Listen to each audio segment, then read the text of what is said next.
வணிக சிலிண்டர் விலை உயர்வு மற்றும் தட்டுப்பாடு மற்றும் கூடுதல் விலையில் சந்தையில் கள்ளச்சந்தையில் விற்பனை செய்வதை கண்டித்தும், ரயில்வே துறையில் 29,000 பணியிடங்களை நீக்குவதை கண்டித்தும் சிபிஐஎம், சிபிஐ, விசிகே மற்றும் சிபிஐ-எம்எல் லிபரேஷன் சார்பில் மாபெரும் கண்டன ஆர்ப்பாட்டம் 7ஆம் தேதி மாலை 5 மணி அளவில் நடைபெற்றது. தேனி பழைய பேருந்து நிலையம் அருகே வணிக சிலிண்டர் விலை உயர்வு மற்றும் தட்டுப்பாடு மற்றும் கூடுதல் விலையில் கள்ளச்சந்தையில் விற்பனை செய்வதை கண்டித்தும், ரயில்வே துறையில் 29,000 பணியிடங்களை நீக்குவதை கண்டித்தும் மார்க்சிஸ்ட் கம்யூனிஸ்ட் கட்சி, இந்திய கம்யூனிஸ்ட் கட்சி, விடுதலை சிறுத்தைகள் கட்சி மற்றும்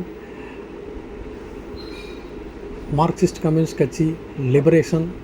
சார்பில் மாபெரும் கண்டன ஆர்ப்பாட்டம் நடைபெற்றது. இந்த ஆர்ப்பாட்டத்தில் மார்க்சிஸ்ட் கம்யூனிஸ்ட் கட்சி மாவட்ட செயலாளர் ராமச்சந்திரன், இந்திய கம்யூனிஸ்ட் கட்சி மாவட்ட செயலாளர் பெருமாள், கம்யூனிஸ்ட் கட்சியின் லிபரேஷன் சார்பில் மாவட்ட நிர்வாகி இளையராஜா, விடுதலை சிறுத்தைகள் கட்சியின் மாவட்ட செயலாளர் சுசி தமிழ்பாண்டியன், மண்டல செயலாளர் ரபீக், மாவட்ட செய்தி தொடர்பாளர் அன்பு வடிவேல், தேனி நகர செயலாளர் ஈஸ்வரன் உள்ளிட்டோர் தலைமையில் ஒன்றிய அரசை கண்டித்து ஆர்ப்பாட்டம் நடைபெற்றது. இந்த ஆர்ப்பாட்டத்தில் 15 பெண்கள் உட்பட 100க்கும் மேற்பட்ட பெண்கள் கலந்து கொண்டு ஒன்றிய அரசுக்கு எதிராக சிலிண்டர் விலை உயர்வு மற்றும் தட்டுப்பாடு மற்றும் கூடுதல் விலையில் கள்ளச்சந்தையில் விற்பனை செய்வதை கண்டித்தும், ரயில்வே துறையில் 29,000 பணியிடங்களை நீக்குவதை கண்டித்தும் கண்டன கோஷங்கள் எழுப்பி